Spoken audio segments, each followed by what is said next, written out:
dari kelompok 1 IKIC ingin menjelaskan PPT kelompok kami mengenai uji chi-square. Pertama, perkenalkan anggota kelompok kami. Yang pertama Devliza, yang kedua Putri Tatia, yang ketiga Nabila Salsabila, keempat Maria Angelika, kelima Zahra Patricia, keenam Taski Pilar Azimat. Uji square atau yang disebut juga dengan kali kuadrat adalah salah satu uji statistik non-parametris atau distribusi di mana besaran-besaran populasi tidak diketahui, yang cukup sering digunakan dalam penelitian yang menggunakan dua variabel, di mana skala data kedua variabel adalah nominal atau untuk menguji perbedaan dua atau lebih proporsi sampel. Uji square digunakan untuk menguji perbedaan proporsi antara dua atau lebih variabel. Contoh, manajer pemasaran suatu perusahaan ingin mengetahui apakah perbedaan proporsi penjualan produk baru dan perusahaannya pada 3 daerah pemasaran yang berbeda disebabkan karena faktor kebetulan ataukah disebabkan karena faktor lain, sehingga preferensi terhadap produk baru pada 3 daerah pemasaran tersebut berbeda. Kegunaan uji chi-square. Adapun kegunaan dari uji chi-square adalah yang pertama, ada tidaknya asosiasi antara dua variabel atau idempedantas. Yang kedua, apakah suatu kelompok homogen atau tidak. Yang ketiga, uji kenormalan data dengan melihat distribusi data atau goodness of fit test. Yang keempat, digunakan untuk menganalisis data yang terbentuk frekuensi. Yang kelima, digunakan untuk menentukan besar atau kecilnya korelasi dari variabel-variabel yang dianalisis. Yang terakhir adalah cocok digunakan untuk data kategorik, data diskrit, dan data nominal. Tujuan uji chi-square. Uji chi-square digunakan untuk dua tujuan. Yang pertama, uji keselarasan fungsi atau goodness of fit test.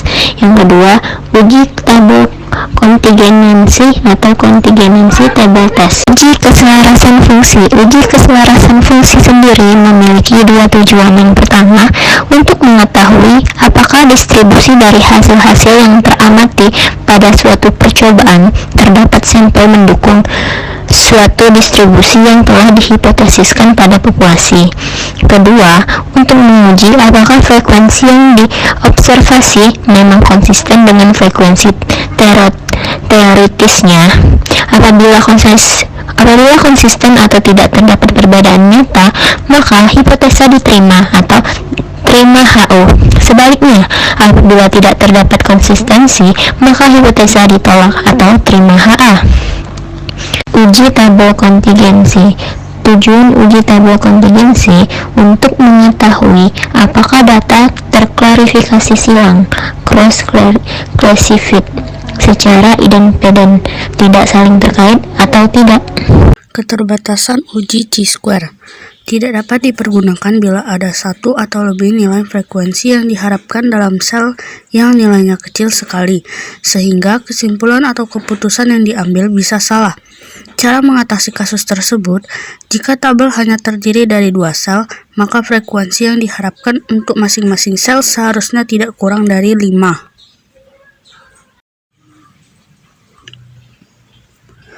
Untuk tabel yang mempunyai lebih dari 2 sel, X2 seharusnya tidak digunakan jika lebih dari 20% frekuensi yang diharapkan memiliki nilai kurang dari 5.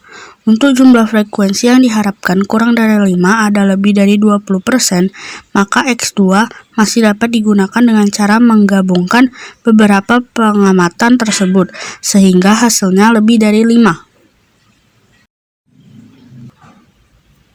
Syarat uji chi-square. Syarat-syarat uji ini adalah frekuensi responden atau sampel yang digunakan besar.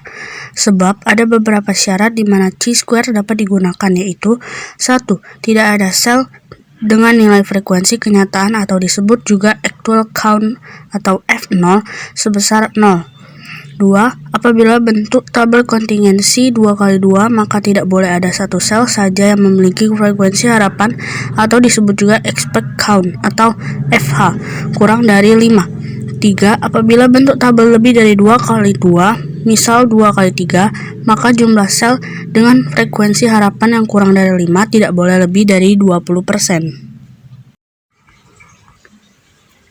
Prosedur uji chi-square. Prosedur pengujian 1. Pernyataan H0 dan HA. A. Uji keselarasan fungsi. H0 adalah populasi yang sedang dikaji atau memenuhi atau selaras dengan suatu pola distribusi probabilitas yang ditentukan. HA adalah populasi yang tidak memenuhi distribusi yang ditentukan tersebut. B. Uji tabel kontingensi. H0 dua variabel yang sedang dikaji saling independen atau tidak terikat.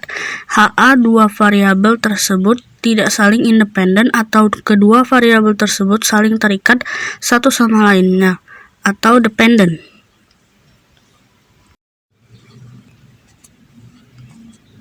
2. Penentuan taraf nyata atau level of significance atau alfa biasanya digunakan alfa sama dengan 0,01 atau alfa sama dengan 0,05.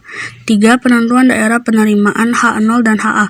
Dalam pengujian ini yang digunakan adalah distribusi probabilitas chi-square yang disajikan dalam bentuk tabel yang dapat ditentukan dengan mengetahui 1. Pada uji keselarasan fungsi df sama dengan k-1 di mana k sama dengan jumlah outcome atau observasi. 2. Pada tabel kontingensi df sama dengan r kurang 1 dikali c kurang 1 di mana r jumlah baris pada tabel. 4. Batas-batas daerah penolakan atau batas kritis uji. Misalnya, dari tabel untuk alfa sama dengan 0,01, df sama dengan 3 dikurang 1 sama dengan 2, diperoleh chi kuadrat sama dengan 9,21. 5. Aturan keputusan. Tolak H0 dan terima HA jika RU atau rasio uji chi kuadrat lebih besar dari 9,21. Jika tidak demikian, maka terima H0. 6. Perhitungan rasio uji. 7. Pengambilan keputusan. Rumus uji chi-square. X kuadran sama dengan sigma OI dikurang EI dikuadratkan dibagi EI di mana O merupakan nilai observasi atau pengamatan dan E nilai harapan. Contoh kasus uji chi-square dalam penelitian. Seorang peneliti ingin mengetahui apakah terdapat hubungan antara status pekerjaan ibu dengan pemberian ASI eksklusif. Untuk mengukur atau memperoleh data variabel status pekerjaan ibu dan variabel status pemberian ASI tersebut, maka peneliti membagikan kuesioner atau angket kepada 50 responden. Adapun dalam bentuk kuesioner penelitian adalah sebagai berikut.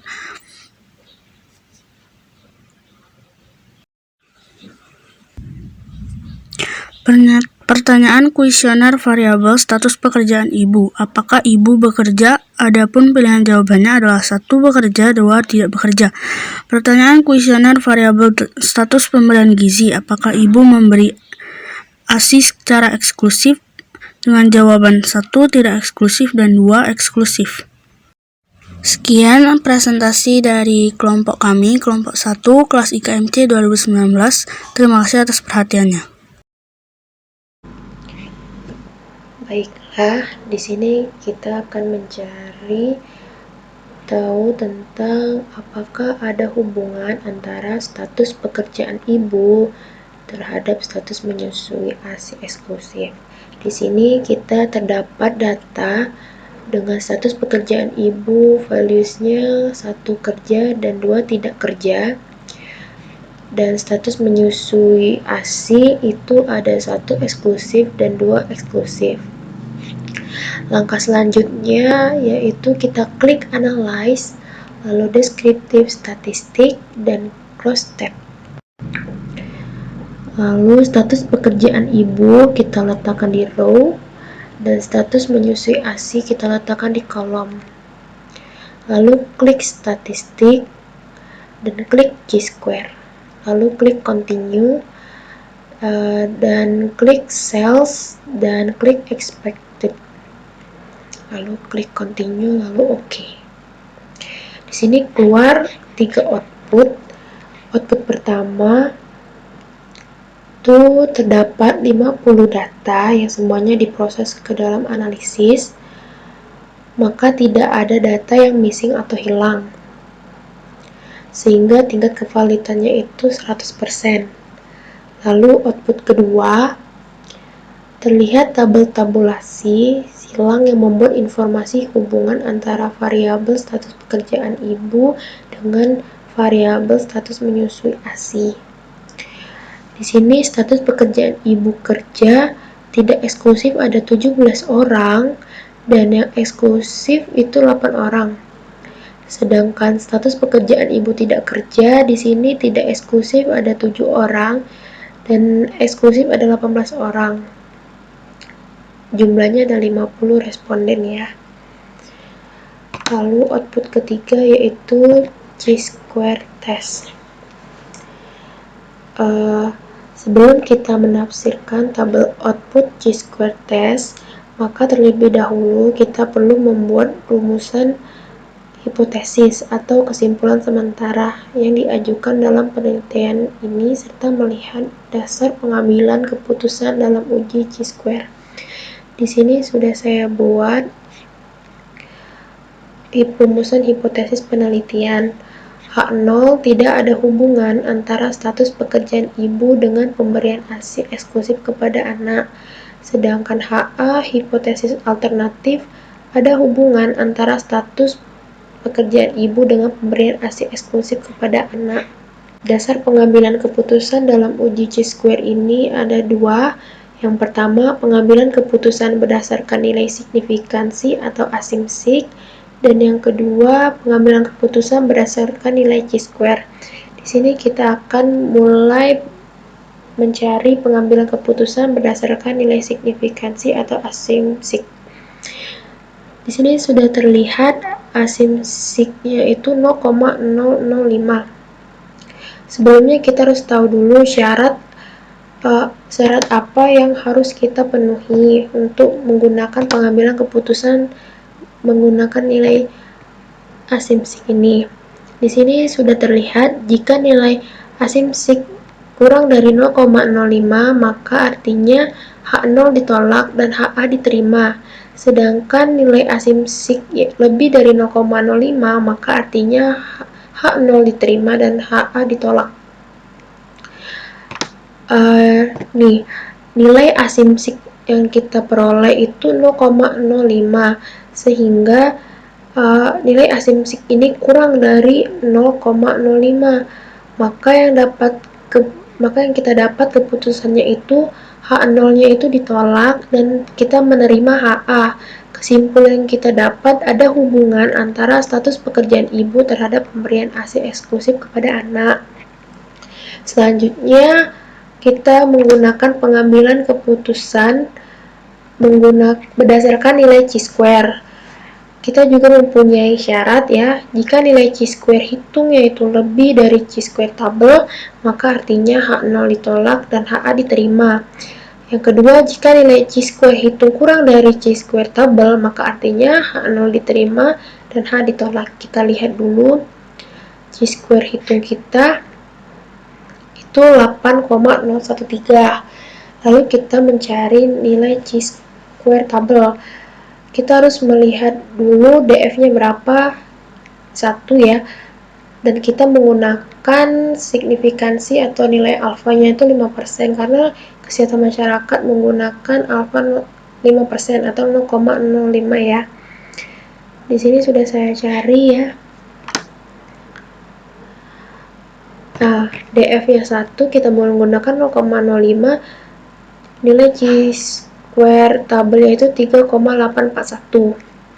Maka kita lihat di sini nilai chi-square yang kita hitung itu 8,013 dan nilai chi-square tabel itu 3,841.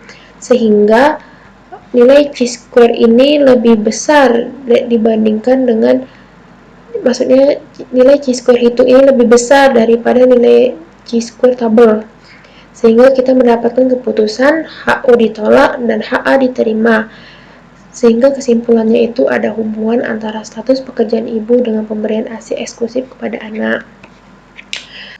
Itu yang dapat kita simpulkan.